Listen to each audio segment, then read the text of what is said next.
Lester Holt to exit NBC Nightly News after decade behind the desk. Lester Holt, the NBC News anchor known for his ability to lead hours of breaking news coverage without pause, is finally ready for a breather.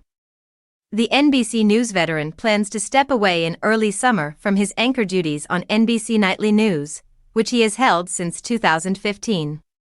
After that, he plans to devote himself full-time to NBC News Dateline, which he has anchored since 2011. After 10 years, 17 if you include my years on the weekends, the time has come for me to step away from my role as anchor of Nightly News.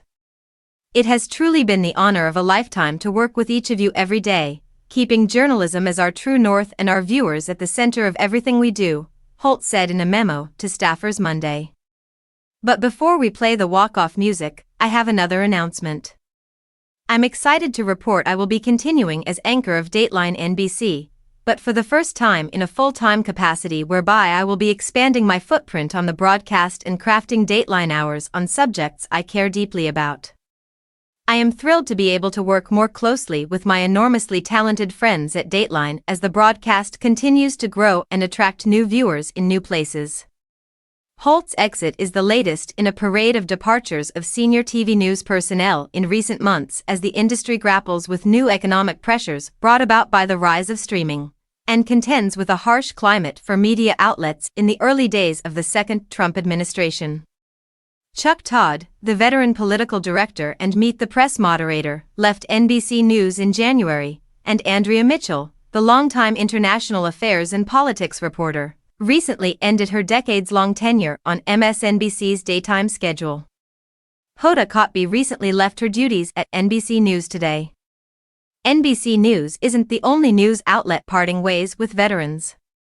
Neil Cavuto recently exited Fox News Channel, where he has held forth since 1996, and Chris Wallace parted ways with CNN after a short tenure. Holt has been a calming presence at NBC News, where his unflappable and low-key demeanor helped the news division move forward after a period of tumult.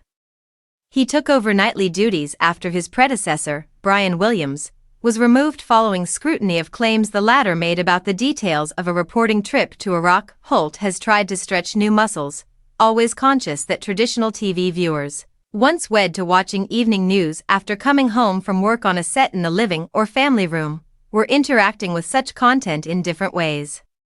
A year or two from now, people might be watching us on their toaster, Holt told Variety in 2015, and we've got to be there to put butter on the bread. In 2020, he launched a kids' edition of Nightly. During some broadcasts, Holt talked to Sesame Street characters about mental health awareness, and looked at the birth of a rare antelope at the Oregon Zoo. He has also tinkered with the nightly closing, delivering in somber national moments something more reflective and nuanced than the typical anodyne sign-off. One day before the 2020 presidential election, he told viewers, "Democracy is messy, but we've got to let it work, particularly for our children, who you know are watching us." During Holt's tenure, Nightly also tried to focus on news in different parts of the country, including Florida and California, and not just on events in New York and Washington, D.C. Because of Lester's steady and thoughtful leadership, Nightly News has sustained its perch as a trusted and top news destination for millions of viewers across America. He has led the network during some of the country's most fraught and challenging times in the past decade, most notably during the early days of the pandemic when Lester's voice was a source of comfort each night for so many, said Janelle Rodriguez, the NBC News executive vice president who oversees the evening newscast. He's taken viewers to the front lines of every major story and sat down with world leaders, skillfully eliciting answers on consequential issues.